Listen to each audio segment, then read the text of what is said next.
What is up, everybody?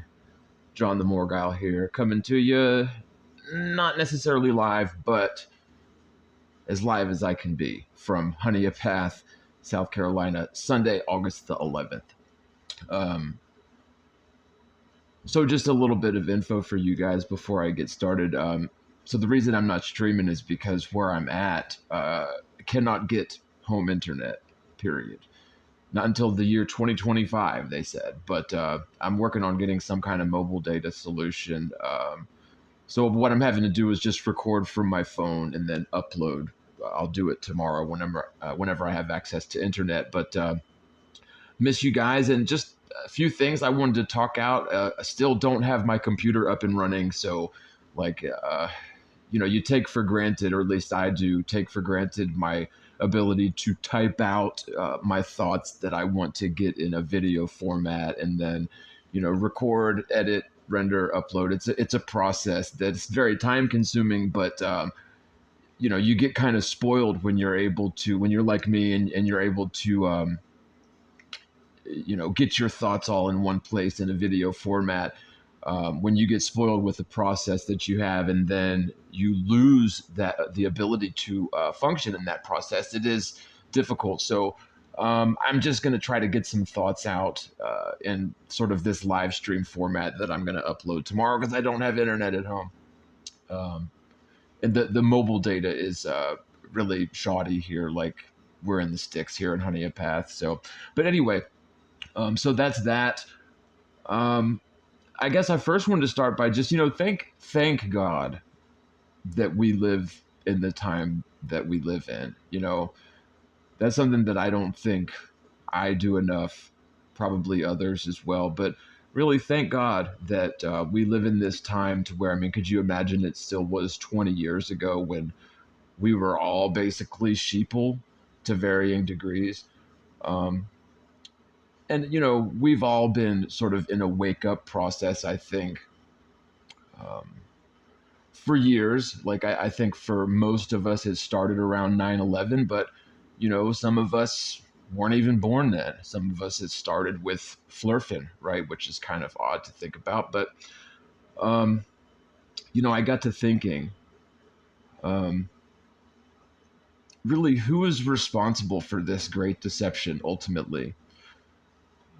Because it's debatable, I think, how long has the globe Earth lie been going on. And there's a lot of attention being focused on like the mid 1800s, I think, for the whole mud flood crowd, right? But it does appear, I think, that there is good evidence to support the concept that we did have some sort of a widespread cataclysm, some form of you could say, a system-wide reset, a realm-wide reset, right? And for whatever reason, the powers that be, um, that are definitely like lording over our monetary supply and lording over our political system, and like poisoning our water with developmental neurotoxins, fluoride.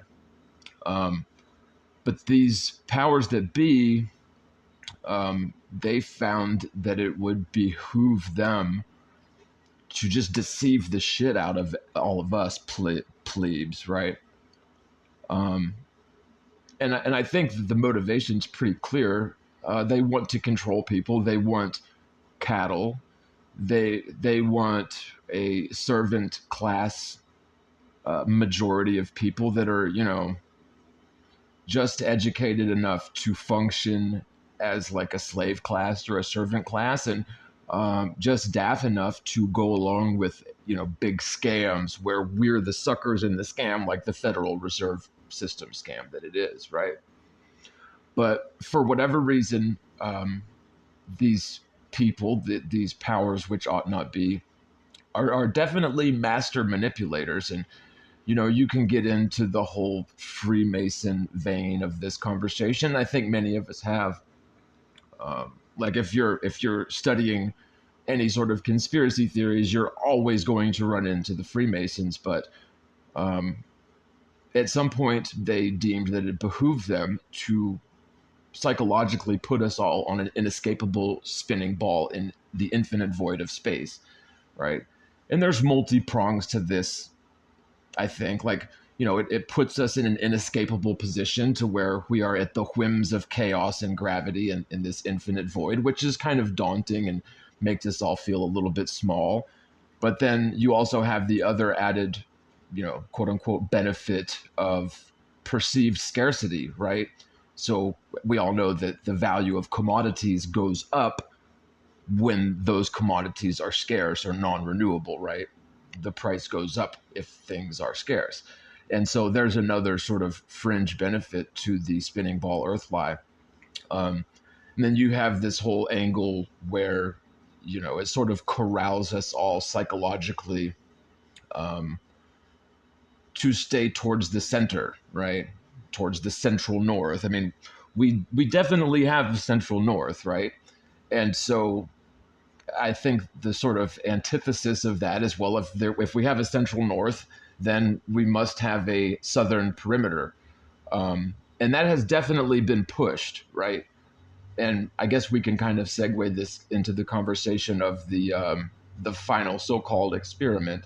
But with things like the North Star Polaris being in the center and being aligned to north, and the magnetic fields aligning to north, it definitely appears that we have a central north, and it appears that the continents are sort of organized around that central north, right? I mean, um, there's really no two ways around that, I think. Now, of course, I've never circumnavigated the Earth. I've never uh, crossed any of the polar regions, so what do I know, really? Um, but I think, if you study the astronomers and the cartographers, or at least read what these guys were on about, um, I think that we can all sort of agree that we have a central north, right? Um, and the spinning ball Earth lie puts Antarctica as a continent on the bottom of that sphere. Um, so the fact that we know that we live on flat Earth, does that now mean that Antarctica is necessarily a mile tall ice wall, 360 degrees around all the oceans? I mean, I don't know. I don't think that's necessarily. I don't think we want to go that far, in the other direction, just because you were sort of reeling from this fact that the Earth isn't a spinning ball, and it couldn't be, right? Um, so there's definitely a lot of ambiguousness when it comes to the far south. I mean, we have the Antarctic Treaty. It's very difficult to even get to the far south, the South Arctic Circle, but then they make legal barriers to it as well. So, and let's also not forget the fact that after the U.S. military sent Admiral Byrd down there in like the 1940s or whatever to scout out Antarctica, they found that it was rich in all sorts of natural resources, right? And so, from a capitalistic and sort of government pragmatic perspective, you would expect to see those resources of the Antarctic being tapped over the coming decades, certainly at this point in the future, right? But instead, what we got is the exact opposite of that. We got keep out signs and the Antarctic Treaty.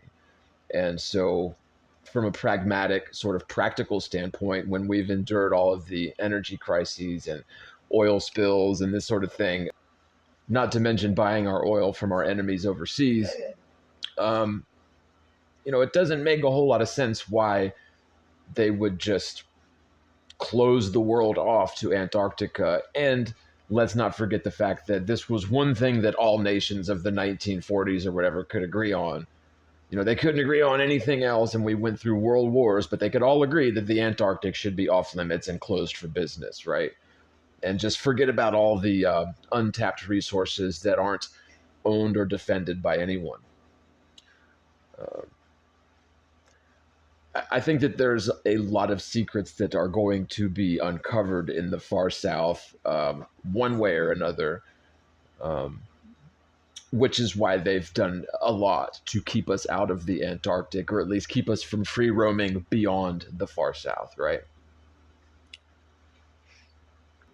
Does that mean if we have a circling sun in the far south during the southern summer solstice, does that mean that we now live back on a spinning ball? Of course not. Like, that's crazy. But is very few people are experts in Antarctica. And I would argue that even people, the very few people, like the less than a tenth of a percentage of all people, have ever even been to the Antarctic. But even they, like, even if you do go to the Antarctic, it appears that you can't free roam there. Like, you have to get permission to go to a specific way station, and that's where you're at for the duration, unless you have express permission to go to some other one. But it's not like it's not like people are doing what the mariners were doing in the 1700s and even the 1800s. Um, so one point that I did want to make is that, in my opinion, it's invaluable that we have the book Zetetic Astronomy audiobook playlist on my channel here. But Zetetic Astronomy is important for a couple of reasons. I would say, one, because it does a really good job of debunking so many of the standard ball Earth narrative shticks that we're all very familiar with. But the thing is it did it back, it was published in 1865, or it was originally written in 1865. So to me, that's so important because, according to Robotham, who was a Freemason, so, we can't trust anything he says, of course, which I'm being facetious. But according to Robotham, who wrote Zetetic, like, it had been, the ball Earth lies had been being shoved down everyone's throats even then when they were little kids in the mid 1800s. So, this deception's been going on for at least that long, like since Robotham was a little kid. So, like the turn of the 1800s, right? The Freemasons always come up in these sorts of conversations of conspiracy theories, don't they? Because you have this secretive sect, this organized sort of cabal of people who swear allegiance to themselves, right? And so you, by default, you can't trust Freemasons to tell you the truth about something that they have been told to hide.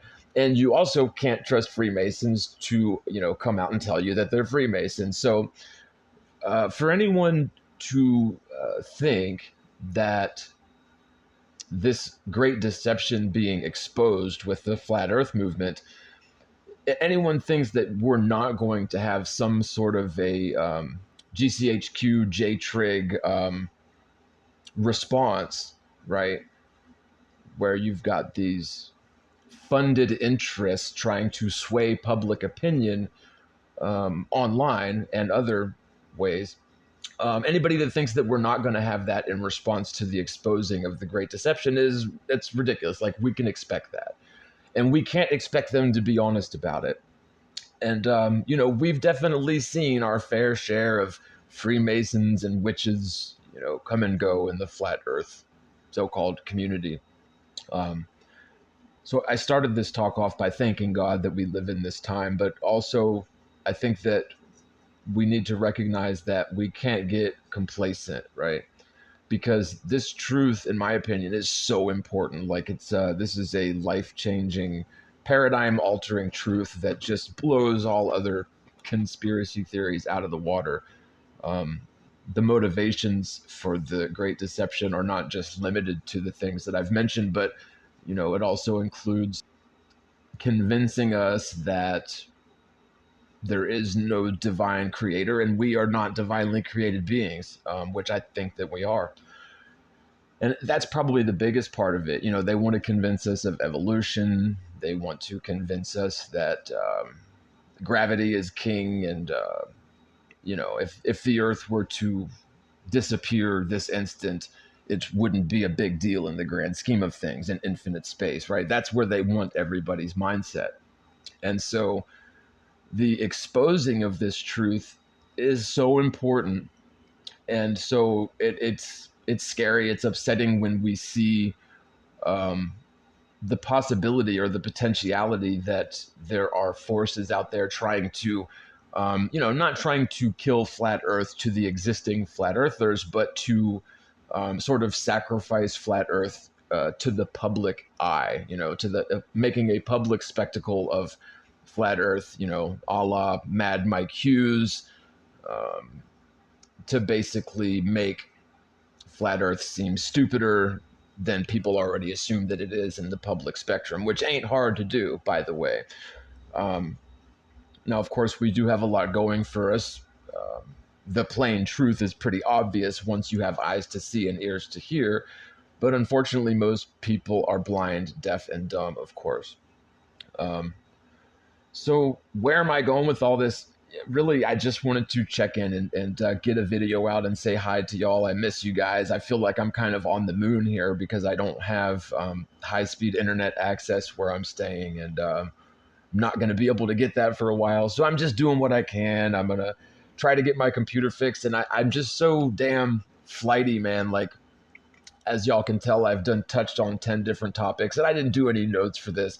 But I think I do a much better presentation when I'm able to type out my thoughts and then record, edit, render. But I don't have that ability right now. But it's probably the most profound and important thing that I've ever come across. And so I think that we need to keep it alive.